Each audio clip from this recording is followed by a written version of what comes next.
네, 오늘은 하나님이 우리를 택하신 목적이라는 말씀으로 여러분과 함께 은혜를 나누도록 하겠습니다. 이 세상에 존재하는 모든 것들은 저마다 존재하는 목적이 있습니다. 어제 관악산에 올라가 보니까 나무들에 꽃망울이 맺혀 있는 것을 보았습니다. 이제 며칠 후면 진달래꽃, 개나리꽃, 철쭉 등등 많은 나무들이 화사한 꽃들을 피어나게 될 것 같습니다. 화사하게 피어난 꽃들을 보고 있노라면 깔뱅이 했던 말들을 기억이 납니다. 깔뱅은 이런 말을 했습니다. 이 세상은 하나님의 영광을 드러내는 무대와 같다라고 이렇게 말을 했습니다. 그렇습니다. 이 세상의 모든 만물들은 다 하나님의 영광을 드러내기 위해서 존재합니다. 사람도 마찬가지입니다. 이사야서 43장 21절 말씀에 보면 하나님은 이스라엘 백성들을 창조하신 목적에 대해서 말씀합니다. 이 백성은 내가 나를 위하여 지었나니 나를 찬송하게 하려 함이니라 라고 말씀하고 있습니다. 이스라엘 백성들은 430년 동안 애굽에서 노예로서 종로를 탑니다. 날마다 주어지는 고된 노동으로 하나님께 부르짖습니다. 하나님은 아브라함과 이삭과 야곱과 맺은 언약을 기억하시고 모세를 보내셔서 이스라엘 백성들을 애굽에서 나오게 하십니다. 하나님이 이스라엘 백성들을 출애굽시키시는 목적이 있습니다. 이스라엘을 애굽에서 나오게 하셔서 하나님 앞에서 저희 길을 지키게 하시기 위해서 이스라엘 백성들을 출애굽시키셨다라고 말씀합니다. 출애굽기 5장 1절 말씀에 보면 이렇게 말씀합니다. 그 후에 모세와 아론이 바로에게 가서 이르되 이스라엘 하나님 여호와께서 이렇게 말씀하시기를 내 백성을 보내라. 그러면 그들이 가나안에서 내 앞에 저희 길을 지킬 것이니라 하셨나이다 라고 말씀합니다. 하나님께서 이스라엘 백성들을 출애굽시키신 목적은 하나님을 예배하기 위해서입니다. 그런데 파라오는 이스라엘 백성들을 쉽게 보내지 않습니다. 하나님이 10가지 재앙으로 애굽을 심판하자 그때서야 파라오는 이스라엘 백성들을 애굽에서 나가게 합니다. 하나님께서 애굽에 내린 10가지 재앙들은 하나님과 애굽의 신들과의 대결이기도 합니다. 하나님이 나일강에 피가 되게 하셨다는 것은 나일강의 신 하피에 대한 심판이기도 합니다. 6째 날에 독정으로 심판하신 것은 애굽의 치료의 신 이몹텝에 대한 심판이기도 합니다. 9째 날 태양을 3일 동안 흑암 가운데 머물게 한 것은 애굽의 태양의 신 아툼 나에 대한 심판입니다. 마지막 날 애굽에 처음 난 모든 것들에 대한 심판은 생명과 사망의 신인 오실리스에 대한 심판이기도 합니다. 하나님이 애굽에 내린 10가지 재앙들은 애굽의 모든 신들은 다 가짜이며 오직 살아계신 하나님만이 참된 하나님이심을 증명해 보이는 사건이었습니다. 인간이 돌과 나무를 깎아 그 위에 금으로 입혀놓은 모든 우상들은 다 가짜입니다. 아무리 그 앞에 절하고 경배를 한다 할지라도 그 앞에서 여러분들이 소원을 올린다 할지라도 우상들은 그저 돌과 나무이기 때문에 알아듣지 못합니다. 오직 살아계신 하나님만이 모든 신 가운데 신이시며 주 가운데 주가 되시는 하나님이심을 우리가 항상 기억할 수 있어야 합니다. 마지막 10번째 재앙으로 애굽에 처음 난 모든 것들을 다 죽자 파라오는 그제서야 하나님께 항복하고 이스라엘 백성들을 애굽에서 나가게 합니다. 애굽에서 나오게 된 이스라엘 백성들은 또 한 번 큰 장애물을 만나게 됩니다. 홍해바다를 만나게 됩니다. 앞에는 거대한 홍해바다가 가로막고 있습니다. 뒤에는 애굽의 군대가 추격해 옵니다. 이러지도 저러지도 못하는 진퇴양난의 상황입니다. 그러나 하나님은 모세에게 명령하십니다. 지팡이를 홍해바다 앞으로 내밀라라고 말씀합니다. 하나님의 말씀에 순종하여 모세가 지팡이를 내밀자 어떻게 됩니까? 큰 동풍이 불어와서 홍해바다가 갈라지고 마른 땅에 내어서 이스라엘 백성들이 홍해바다를 다 안전하게 무사하게 건너갈 수 있었다라고 말씀합니다. 홍해바다 도하 사건은 이스라엘 백성들이 세례를 받은 사건이기도 합니다. 고린도전서 10장 1절과 2절 말씀에 보면 사도 바울은 이렇게 홍해 도화 사건에 대해서 설명합니다. 이스라엘 백성들이 모세에 속하여 다 구름과 바다 사이에서 세례를 받았다라고 그렇게 말합니다. 제가 고린도전서 10장 1절에서 2절 말씀을 읽어보도록 하겠습니다. 형제들아, 나는 너희가 알지 못하기를 원하지 아니하노니 우리 조상들이 다 구름 아래에 있고 바다 가운데로 지나며 모세에게 속하여 다 구름과 바다에서 세례를 받았다라고 말씀합니다. 여러분, 세례가 무엇입니까? 옛사람이 죽고 새롭게 거듭나는 것이 세례입니다. 침례교에서 세례식을 할 때 사람을 물속에 완전히 잠갔다가 몇 초 있다 다시 꺼내는 세례의식을 갖습니다. 이스라엘 백성들이 홍해바다를 건너가는 모습들을 보면 침례교에서 행하는 세례의식과 비슷합니다. 애굽 측에서 이스라엘 백성들을 보았을 때 이스라엘 백성들은 홍해바다에 다 수장되어서 죽는 것처럼 보이지만 반대편인 가나안 쪽에서 이스라엘 백성들을 보았을 때 이스라엘 백성들이 어떻게 보이니까? 이스라엘 백성들이 마른 땅의 홍해바다를 건너 살아 올라오는 것처럼 보이게 됩니다. 사도 바울은 이 장면을 보면서 이스라엘이 모세에게 속하여 구름과 바다에서 이스라엘 백성들이 세례를 받았다라고 이렇게 말을 합니다. 이스라엘 백성들은 430년 동안 애굽에서 노예 생활을 했습니다. 뼛속까지 애굽화된 자들이었습니다. 애굽의 가치와 정신과 사상을 가지고는 가나안 땅에 들어가서 하나님을 온전히 섬길 수가 없습니다. 하나님을 온전히 섬기기 위해서는 먼저 애굽화된 모든 것들을 다 끊어내야 합니다. 하나님은 애굽의 가치와 정신과 문화, 사상들을 홍해바다에 다 수장시켜 버리시고 이스라엘 백성들을 새롭게 거듭나게 하셔서 하나님의 백성으로 삼아 주신 것입니다. 이렇게 홍해바다에서 세례를 받은 이스라엘은 하나님과 시내산에서 언약을 맺습니다. 시내산 언약은 하나님이 이스라엘의 왕이 되시고 이스라엘은 하나님의 거룩한 백성이 되는 언약식이었습니다. 이 언약식은 서로가 지켜야 하는 쌍방 언약이었습니다. 만약 한쪽이 어기게 되어지면 죽음을 당하게 되어집니다. 하나님은 이스라엘을 지켜주시고 축복해 주셔야 하는 의무를 갖게 됩니다. 이스라엘은 하나님을 사랑하고 하나님의 말씀에 순종해야 하는 의무를 갖게 됩니다. 만약에 한쪽이 이 언약을 어기게 되는 것이라면 죽음을 당하게 됩니다. 하나님은 이스라엘과 맺은 언약을 확실히 하기 위해서 출애굽기 24장에서 피의 언약을 맺습니다. 부동산 계약을 할 때 가장 중요한 것은 계약서에다 도장을 찍는 것입니다. 도장을 찍어야 계약이 성사가 되어집니다. 하나님은 출애굽기 24장에서 소 24마리를 잡아서 하나님과 이스라엘 사이에 피의 언약을 맺습니다.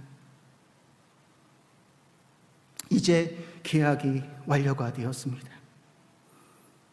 만약 이 계약을 이스라엘 백성이 어기는 것이라면 죽음을 당하게 되어집니다.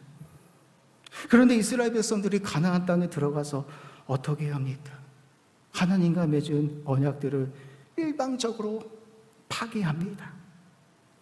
우상숭배를 할 뿐만 아니라 하나님이 주신 모든 율법들을 다 어겨가면서 성전에서 하나님께 제사를 드릴 때에는 우리가 구원을 받았으니 괜찮습니다라고 하나님께 성전에 와서 제사를 드립니다. 하나님은 그런 제사를 보시면서 이 모든 행위들이 가증스럽다라고 이스라엘 백성들을 향하여 질책하십니다. 제가 예레미야서 7장 9절에서 10절 말씀을 읽어보도록 하겠습니다.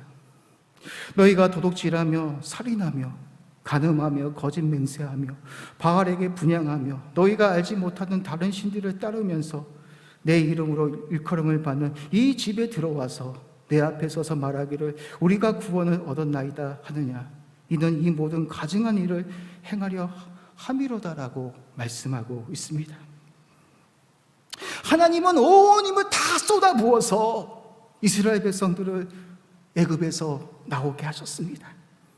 하나님의 자녀라는 새로운 신분을 주시기 위해서 신의 산에서 이스라엘과 언약을 맺었습니다. 피의 언약을 맺었습니다. 그런데 이스라엘은 가나안 땅에 들어와서 하나님이 아닌 다른 신들을 쫓으면서 하나님이 주신 모든 율법을 다 어겨버렸습니다. 하나님의 거룩한 백성으로서 하나님만을 온전히 섬기며 하나님이 원하시는 인애와 정의와 공의의 삶을 살아가는 자들로 부름을 받았지만 이들은 도리어 하나님을 반역하고 온갖 불의와 죄악을 저지르며 살아갑니다. 하나님께서는 홍가림을 쏟아 부어서 파라오의 압제로부터 구원해 오셨는데 이스라엘은 우상을 따라가며 온갖 범죄를 다 저질렀습니다. 하나님의 모든 계획들을 다 뒤틀어 버렸습니다. 오늘 우리가 읽었던 이사야 5장은 바로 그런 내용의 말씀이기도 합니다. 포도원은 이스라엘을 상징합니다. 그 포도원은 심히 기름진 산이었습니다. 하나님은 땅을 파서 돌을 제하고 극상품 포도나무를 심어서 좋은 열매 맺기를 원하셨지만 유다 백성은 좋은 포도가 아닌 들포도를 맺었다라고 말씀하고 있습니다. 농부가 휴가를 반납하고 온갖 정성을 다 쏟아부어서 그 포도원을 가꾸었지만 좋은 열매가 맺혀지기를 간절히 기다리고 그렇게 고생을 했지만 그 포도원의 포도나무는 좋은 포도 열매가 아니라 들포도를 맺어버렸습니다. 아무 쓰잘데기 없는 그런 포도 열매를 맺혀지게 된 것입니다. 1절에 심히 기름진 산은 가나안 땅을 상징합니다. 포도원 지기가 땅을 파서 돌을 제하고 그 쌍 포도나무를 심었다는 것은 하나님께서 온 힘을 다해서 이스라엘을 출애굽시켜서 젖과 꿀이 흐르는 가나안 땅으로 인도해 들이셨다라는 말씀이기도 합니다. 포도원 지기가 포도원 안에 술특을 팠다라는 것은 가장 좋은 포도 열매가 맺혀지길 기대하면서 술특에 즙을 짜서 최상의 포도 맛을 기대했는데 포도나무는 좋은 포도가 아닌 들포도를 맺어버렸습니다. 7절 말씀에 보면 들포도는 유다 백성을 상징합니다. 하나님은 7절 말씀을 통해서 이렇게 말씀합니다. 무릇 만군의 여호와의 포도원은 이스라엘 족속이요 그가 기뻐하시는 나무는 유다 사람이라. 그들에게 정의를 바라셨더니 도리어 포악이요 그들에게 공의를 바라셨더니 도리어 부르짖음이었다라고 말씀합니다. 하나님은 이스라엘에게 정의를 바라셨지만 도리어 이들은 포악을 내어놓았습니다. 하나님은 이들에게서 공의를 바라셨지만 이들은 도리어 이웃을 착취하며 억압하며 이웃들을 하여금 하나님을 찾게 했습니다. 하나님께 부르짖게 했습니다. 하나님은 이들이 회개하고 돌아오기를 오랜 시간 동안 기다렸지만 그리고 많은 선지자를 보내서 회개하고 돌아오기를 간절히 촉구하셨지만 유다 백성들은 하나님의 말씀을 귀담아 듣지 않고 계속해서 죄악의 길을 따라가다 결국 바벨론에 의해서 멸망하게 되어집니다. 그렇습니다. 하나님을 저버리고 하나님의 말씀에 불순종한 그 대가는 참혹한 멸망밖에 없습니다. 죽음밖에 없습니다. 성경은 끊임없이 창세기부터 계시록까지 이 말씀을 우리에게 계속해서 반복적으로 이야기를 하고 있는 것입니다. 하나님을 떠난 인생들은 저주밖에 없다라는 것입니다. 오늘 본문 말씀 5절, 4절과 6절 말씀에 보면 하나님께서 그 포도원 밭을 심판하십니다. 좋은 열매를 맺기를 원했지만 들포도를 맺었던 그 포도원을 하나님께서 심판하고 있는 것을 볼 수 있습니다. 제가 오늘 본문 말씀 5절에서 6절 말씀 읽어보도록 하겠습니다. 이제 내가 내 포도원에 어떻게 행할지를 너희에게 이르리라. 내가 그 울타리를 걷어 먹힘을 당하게 하며 그 담을 헐어 짓밟히게 할 것이요 내가 그것을 황폐하게 하리니 다시는 가지를 자름이나 북을 돋우지 못하여 찔레와 가시가 날 것이며 내가 또 구름에게 명하여 그 위에 비를 내리지 못하게 하리라 하셨으니 라고 말씀합니다. 하나님은 유다 백성들이 하나님이 원하시는 열매를 내어놓지 못하자 기름진 포도원을 허물어 버리십니다. 기름진 땅을 황폐케 하십니다. 더 이상 포도원을 돌보지 않으셔서 그 땅에 찔레와 가시가 나오게 하십니다. 또 구름에게 명하여 비를 내리지 못하게 하셔서 더 이상 그 땅에서 열매를 맺지 못하게 하시는 것을 볼 수 있습니다. 사랑하는 성도 여러분, 하나님의 말씀에 불순종하면 하나님이 모든 것을 다 거두어 가십니다.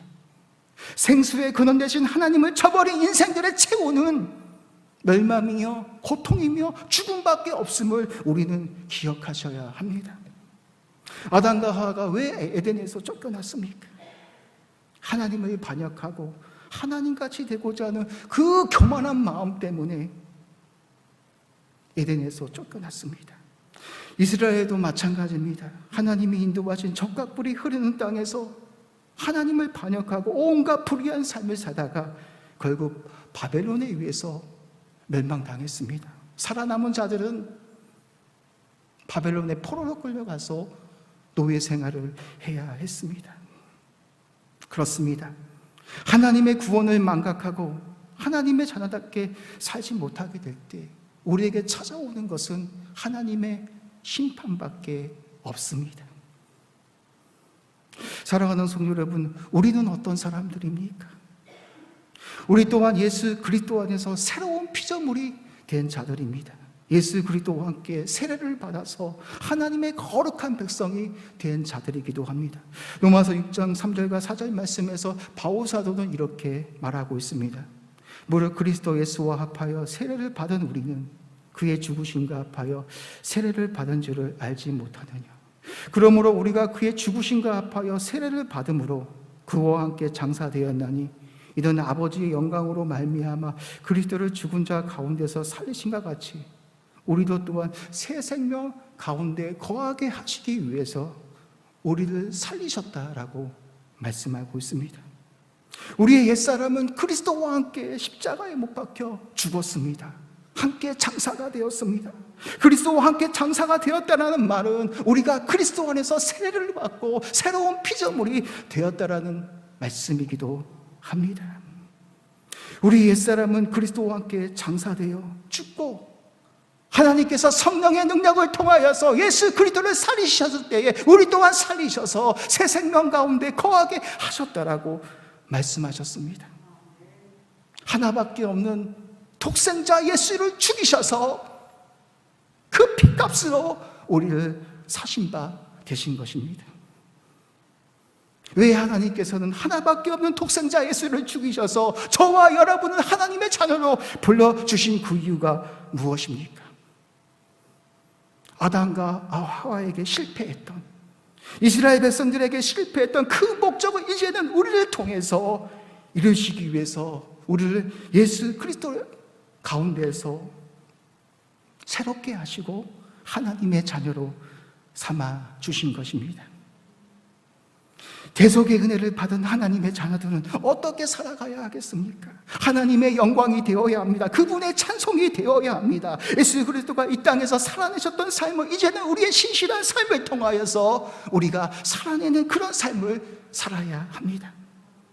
바울은 로마서 12장 1절과 2절 말씀에서 십자가에서 대속의 은혜를 받은 하나님의 백성들은 다음과 같이 살아야 함을 우리에게 권면하고 있습니다.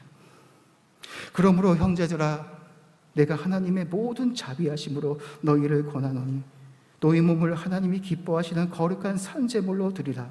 이는 너희가 드릴 영적 예배니라. 너희는 이 세대를 본받지 말고 오직 마음을 새롭게 함으로 변화를 받아 하나님이 선하시고 기쁘시고 온전한 뜻이 무엇인지 분별하며 살라라고 우리에게 권면하고 있습니다. 로마서 12장은 그러므로라는 단어로 시작하고 있습니다. 그러므로라는 단어는 로마서 1장에서 11장의 모든 말씀을 받는 단어이기도 합니다.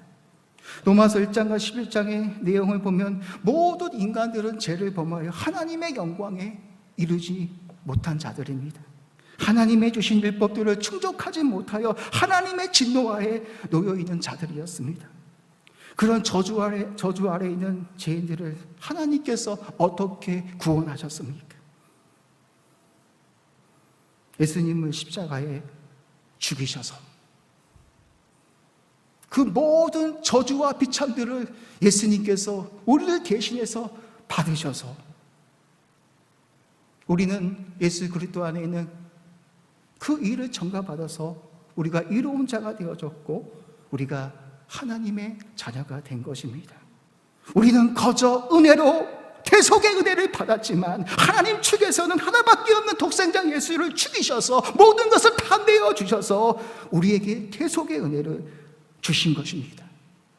하나님이 온 힘을 쏟아부어서 이스라엘 백성들을 애굽에서 건져내어 주신 것처럼 하나님은 우리를 구원해 주시기 위해서 하나밖에 없는 독생자 예수를 죽이셔서 우리들의 죄에서 건져내 주신 것입니다. 그렇다면 그런 대속의 은혜를 받은 하나님의 자녀들은 어떻게 살아가는 것이 마땅하겠느냐라고 바울 사도는 로마서 12장 1절과 2절 말씀을 통해서 우리에게 말하고 있습니다. 그리스도의 희생이 헛되지 않도록 자신의 몸을 하나님이 기뻐하시는 거룩한 산제물로 드리라 말하면서 이는 너희가 드릴 영적 예배다라고 말하고 있습니다. 그리고 하나님의 자녀들은 이 세대를 본받지 말고 오직 마음을 새롭게 함으로 변화를 받아 하나님이 선하시고 기쁘시고 온전한 뜻이 무엇인지 분별하도록 우리에게 권면하고 있습니다. 지금 한국 사회는 LH 부동산 투기로 너무나도 시끄럽습니다. 얼마나 많은 사람들이 힘들게 살아가고 있습니까? 코로나로 인하여 경제가 휘청거리고 있습니다. 많은 가게들이 코로나로 인하여 문을 닫게 되었습니다. 소상공인들은 하루에 10만 원을 벌기 위해서 새벽부터 일을 해야 합니다. 그런데 많은 공직자들이 정보를 빼내서 땅을 사서 손쉽게 많은 수익을 올렸습니다. 우리 또한 재성을 가진 사람들이기 때문에 이런 기회가 주어지면 얼마든지 우리도 투기할 수 있는 사람들입니다. 그런데 이런 기회가 주어질 때 하나님의 사람들은 이 일이 하나님이 기뻐하시는 뜻인지 먼저 분별하면서 행동을 해야 합니다. 만약 하나님이 기뻐하시는 일이 아니라면 기꺼이 포기할 수 있는 것, 그것이 바로 하나님이 기뻐하시는 거룩한 산제사이며 하나님께 드리는 영적인 예배이기도 합니다. 우리가 대속의 은혜를 받은 자들로서 삶 속에서 신실하게 살아가지 못하는 것이라면 우리에게도 남는 것은 오직 하나님의 심판밖에 없습니다. 하나님이 우리에게 무엇을 원하시겠습니까? 이 땅에서 돈을 많이 버는 것, 그런 것을 원하시겠습니까? 그렇지 않습니다. 하나님께서 우리 삶 가운데 진정으로 원하시는 삶은 정의와 공의를 행하는 삶입니다. 가난하고 연약한 자들을 돌보아주는 삶입니다. 부동산 투기하지 않고 정직하게 살아가는 삶입니다. 거짓을 행하지 않고 신실하게 살아가는 삶입니다. 우리가 이 땅을 살아가면서 하나님을 사랑하고 하나님이 주신 계명들을 순종하고 우리의 신실한 삶을 통하여 살아계신 하나님께 영광이 되는 삶이라면 하나님께서는 저와 여러분의 모든 삶을 책임져 주실 것입니다. 축복해 주실 것입니다. 우리는 이런 확신들이 있어야 합니다. 이런 믿음들이 있어야 합니다. 우리는 이 약속에 우리의 모든 것을 걸 수 있는 믿음이 있어야 합니다. 왜 우리가 하나님을 믿어도 여러 가지 문제들 앞에서 흔들리는 이유가 무엇입니까? 하나님이 얼마나 위대한 분이신지를 듣기는 들었지만 하나님에 대한 확신이 없기 때문일지도 모릅니다. 하나님이 나의 모든 인생을 책임져 주시고 인도해 주실 것이라는 그 확신이 없기 때문에 우리는 늘 삶의 어려움 앞에서 늘 흔들리고 살아가는지도 모릅니다. 10가지 재앙으로 애굽을 심판하셨던 하나님, 홍해바다를 가르쳤던 그 하나님은 지금 이 순간도 살아계신 저와 여러분의 하나님이 되어 주십니다. 여러분이 이 땅을 살아가는 동안 그분을 사랑하며 그분이 주신 말씀대로 순종하며 삶 속에서 하나님이 원하시는 그 열매의 삶을 살아가는 것이라면 하나님께서 여러분의 모든 삶을 책임져 주시고 지켜 주실 것입니다. 이게 바로 성경이 우리에게 말씀하는 약속이기도 합니다. 이 반대로 살아가는 자들은 다 멸망하며 죽을 것이라는 말씀입니다. 남은 사순절 기간을 보내면서 왜 하나님께서 하나밖에 없는 독생자를 죽이셔서 저와 여러분에게 계속의 은혜를 주셨는지 우리는 다시 한번 생각해 보아야 합니다. 왜 하나밖에 없는 그 예수를 죽이셔서 우리를 하나님의 자녀로 삼아주신 그 이유가 무엇입니까? 이 땅을 살아가면서 하나님께 영광이 되고 그분의 찬송이 되어지고 우리의 신실한 삶을 통해서 살아계신 하나님을 보여줄 수 있는 그런 삶을 살아가기 위해서 저와 여러분을 하나님의 자녀로 삼아주셨습니다. 때론 이 삶을 살아가는 것이 너무나 힘들고 외로울 수 있지만 여러분들이 믿음을 가지고 끝까지 믿음으로 승리하신다면 이 세상의 것들과는 비교할 수 없는 그 하나님의 엄청난 영광이 저와 여러분들에게 기다리고 있다는 것을 여러분 기억하시길 바랍니다. 이 찰나 같은 이 시간이 끝나면 하나님의 영광 앞에 우리 모두는 다 서게 될 것입니다. 하나님께서 예비하신 그 새하늘과 새 땅에서 하나님이 우리의 왕이 되시고 우리는 하나님의 백성이 되어 주셔서 그곳에서 영원히 살게 되는 그런 날이 우리에게 찾아오게 될 것입니다. 찰나와 같이 사라질 것들에 우리가 집착하는 것이 아니라 보이진 않지만 지금도 살아계셔서 신실하게 우리의 모든 삶을 인도하시고 책임져 주시는 그 하나님을 바라보면서 믿음으로 승리하시는 저와 여러분이 되시기를 주님의 이름으로 축복합니다.